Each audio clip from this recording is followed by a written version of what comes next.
नमस्कार, breaking news Chakradharpur में आप सभी का स्वागत है। भारतीय जनता पार्टी के जिला कार्यालय में यूनिवर्सल सिविल कोड को ले आयोजित हुई प्रेस वार्ता। आइए सुनते हैं भारतीय जनता पार्टी के प्रदेश प्रवक्ता JB तुबिद जी, पूर्व विधायक जवाहरलाल बानरा जी, पूर्व विधायक शशि सामंत जी ने क्या कुछ कहा। मीडिया के सभी मित्रों का, प्रिंट और इलेक्ट्रॉनिक मीडिया के सभी मित्रों का मैं यहाँ अभिनंदन करता हूँ, स्वागत करता हूँ। आज भारतीय जनता पार्टी की तरफ से समान नागरिक संहिता, जिसकी चर्चा पूरे देश में है और इस क्षेत्र में भी इसकी चर्चा बहुत जोरों पर है, इसके संबंध में आज चर्चा की जाएगी और उसी पर प्रेस ब्रीफिंग आपको दिया जाएगा। आज हमारे साथ पश्चिमी सिंहभूम जिला के पार्टी के हमारे वरिष्ठ नेता और पूर्व विधायक आदरणीय श्री जवाहरलाल बानरा जी हैं। हमारे साथ चक्रधरपुर क्षेत्र के लोकप्रिय विधायक, पूर्व विधायक आदरणीय श्री शशि सामंत जी हमारे साथ हैं। इस जिले के हमारे विस्तारक आदरणीय श्री मनु उपाध्याय जी आज हमारे साथ हैं। आज की जो प्रेस वार्ता है उसका मुख्य उद्देश्य ये है कि आपकी जानकारी में होगा कि उत्तराखंड सरकार ने कल अपनी विधानसभा में समान नागरिक संहिता को लागू करने के लिए एक बिल विधानसभा में रखा है। इसकी पृष्ठभूमि यह है कि आप जानते हैं कि हमारे भारत के संविधान में आर्टिकल 44 हमें निर्देशित करता है कि राज्य, जिसका अर्थ होता है केंद्रीय राज्य की सरकारें, अपने क्षेत्र में सामान्य नागरिक संहिता को लागू करने के लिए नियम और कानून बनाएंगे। ये कहने की आवश्यकता है आज के दिन कि पूरे देश में आप जानते हैं कि कई धर्म, जाति, वर्गों के लोग रहते हैं। ऐसी परिस्थिति में राष्ट्र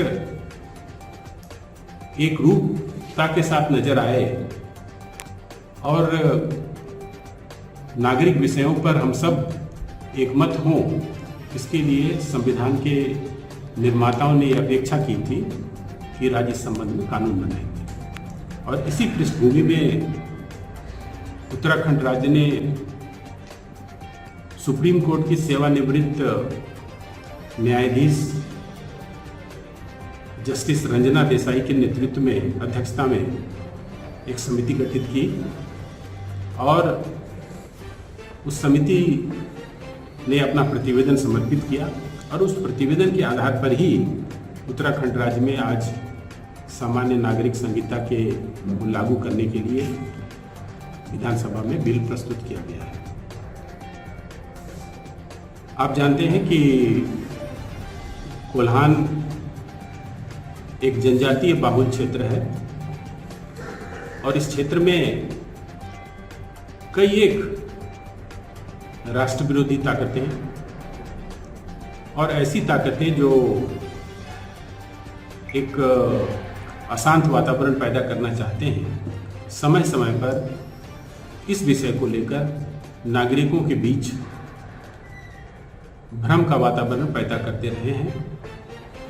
उनका ये कहना है कि अगर ये संहिता लागू हो जाएगी तो जनजातीय क्षेत्र में जनजातीय समाज की जो हमारी रूढ़िवादी परंपरा है वो सदा के लिए समाप्त हो जाएगी। मैं आपको विशेष रूप से आज की प्रेस कॉन्फ्रेंस का जो मुख्य बिंदु है जिस ओर मैं इशारा करना चाहता हूँ, बताना चाहता हूँ कि अभी अभी जो उत्तराखंड में बिल लाया गया है, उस बिल में स्पष्ट रूप से जनजातीय समाज को इस बिल के दायरे से बाहर रखा गया है और इसलिए ये इस क्षेत्र के लिए भी बहुत महत्वपूर्ण है कि भारतीय जनता पार्टी जनजातीय समाज के लिए संकल्पित है, जनजातीय समाज के विकास के लिए निरंतर कार्य करती रही है और ये कहने की में अतिशयोक्ति नहीं होगी कि झारखंड राज्य का सृजन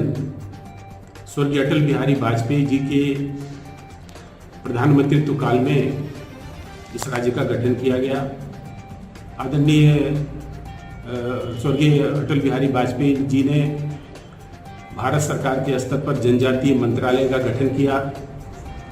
उसके बाद आदरणीय प्रधानमंत्री जी ने हमारे शहीद, हमारे भगवान बिरसा मुंडा जी की जन्मतिथि पर पूरे देश में जनजातीय गौरव दिवस को मनाने का निर्णय लिया और आज पूरे देश में जनजातीय समाज के का 15 नवंबर पूरे देश में जनजातीय गौरव दिवस के रूप में मनाया जाता है। और इसी प्रकार देश के अनेकों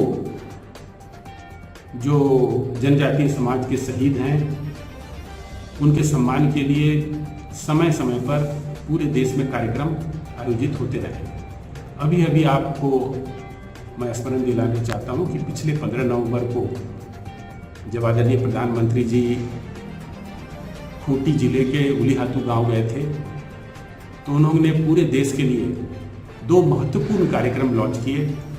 एक कार्यक्रम था विकसित भारत संकल्प का। ये संकल्प उस ओर इशारा करता है कि भारत का प्रत्येक गांव और प्रत्येक नागरिक उस विकसित भारत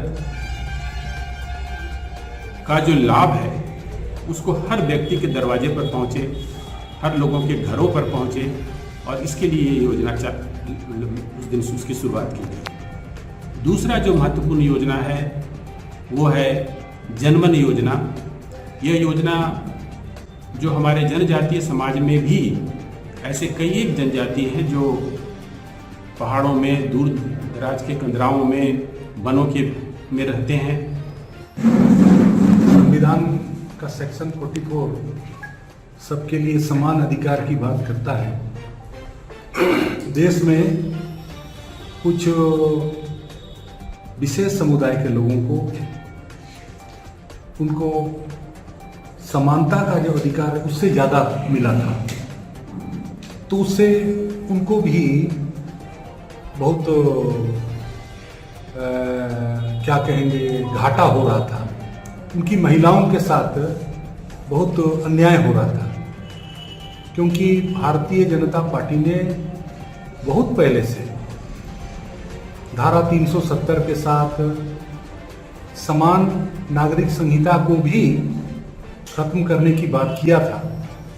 तो भारतीय जनता पार्टी अपने आचार जो भी घोषणा पत्र में जो भी बात करती है उसको पूरा करने का भरसक प्रयास करती है, चाहे अयोध्या का मामला भी हो। तो ये यूसीसी का जो कानून है ये उत्तराखंड में आया है। इसके साथ साथ जितने भी भाजपा शासित राज्य हैं, चाहे असम हो, उत्तर प्रदेश हो, निश्चित रूप से इन राज्यों में भी यूसीसी पास होगा और उसी आधार पर लोकसभा में इसको पास किया जाएगा। तो ये पूरे राष्ट्र में, पूरे भारतवर्ष में इस पर पालना करनी पड़ेगी।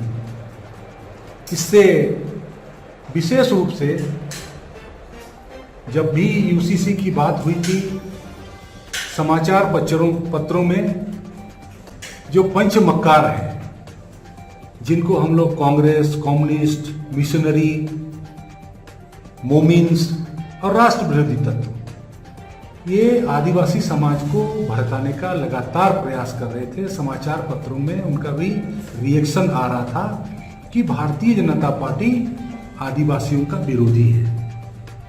तब भी हम लोग को पता था कि भारतीय जनता पार्टी के रहते हुए ऐसा यूसीसी आदिवासी समाज के बीच में इसको, आदिवासी समाज को इस दायरे में नहीं लाएगी। हम लोग को विश्वास था और हम लोग ने भी आंतरिक रूप से पार्टी के अंदर ये मैसेज दिया था, जितना भी हम लोग आदिवासी नेतृत्व करने वाले हैं, हम लोगों ने ये बात किया था। तो उन लोगों ने भी आश्वासन दिया था कि इस पर कार्रवाई नहीं होगी। तो अभी जब ये केंद्र से पारित हो जाएगा ये इनका दुष्प्रचार खत्म हो जाएगा। और भारतीय जनता पार्टी ही है जो कि द्रौपदी मुर्मू जैसा एक आदिवासी महिला को राष्ट्रपति बनाया और क्योंकि आदिवासी समाज, पूरे भारतवर्ष का आदिवासी समाज से राष्ट्र को कोई डर नहीं है कि पॉपुलेशन एक्सप्लोजन कर देगा ये लोग, ऐसा भी डर नहीं है। जो भी आदिवासी समाज है, सभी आदिवासी लोग राष्ट्र के प्रति समर्पित हैं। बजाय इसके आदिवासियों की संख्या उत्तरोत्तर घटती जा रही है। इसीलिए मुझे लगता है कि आदिवासी समाज भारत की जनसंख्या में अपना उपयोगिता जो है वो सिद्ध करे, राष्ट्र के साथ चले, इसीलिए इनको एक्सक्लूड किया जाता है। ये उसके लिए बहुत बड़ा मैसेज है जो भारतीय जनता पार्टी के खिलाफ दुष्प्रचार करती है।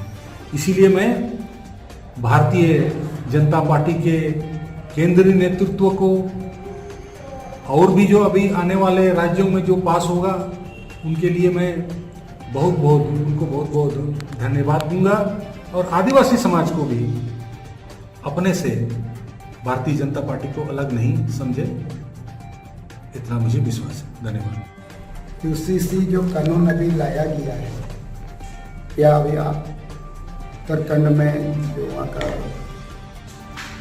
मुख्यमंत्री जो लाया है, ये सही चीज़ है और इसमें कोई गलत नहीं। यहाँ हमारे जो भी आदिवासी लोगों को यहाँ गलत भड़काया जा रहा है कि ये अब अगर आदिवासी अब ये कानून लागू हो जाने से आपका पूजा पाठ या आपका धर्म भी मैंने आप लोग को ख़त्म कर दिया जाएगा, ऐसा कोई बात नहीं है इसमें। लेकिन हमारे लोगों को अभी थोड़ा बहुत शिक्षा की कमी है, इसी कारण से इन लोग तुरंत इन लोग विश्वास कर जा रहे हैं। तो जो पढ़े लिखे लोग उन लोग समझ रहे हैं, जो भी हमारे भारतीय जनता पार्टी का सरकार काम करती है वो यहाँ का सभी जो हमारे मूलवासी हो, आदिवासी हो, हमारे देश में जो भी जात हमारे रहे उनके लिए ही वो कर रहे हैं। ये नहीं कि हमारा आज आदिवासी का विरोध नहीं है। आदिवासी अगर आज आदिवासी का विरोध होते तो हमारे द्रौपदी मुर्मू जी जैसा हमारे आदिवासी महिला को और राष्ट्रपति बनाएंगे। तो इसीलिए आज हमारे भारतीय जनता पार्टी ने ये सोच, हमारा आदरणीय नरेंद्र मोदी जी ने ये सोच रखा है कि जो पिछड़े हुए हैं, जो पीछे सबसे लास्ट व्यक्ति, वो इंसान को भी मतलब उनके साथ रहे और उनका बराबर में भी हम ले जाएं और उनका वो काम कर रहे हैं। तो हमारे जो भी हमारे आदिवासी लोग अगर इस तरह से भड़काया जा रहा है, ये गलत है। और मैं इस पर यही कहना चाहूँगा कि हमारे समाज को तुरंत भड़काया जाता है और इनके ऊपर में इन लोग इसलिए हमारे भारतीय जनता पार्टी से इन लोग नाराज हो जाते हैं। ऐसा कोई बात नहीं है। हम लोग इसको गांव-गांव में जाके हम लोग समझाएंगे और लोगों के साथ हम लोग मिलेंगे। बस मैं यही क्या कर रहा था, मैं इनको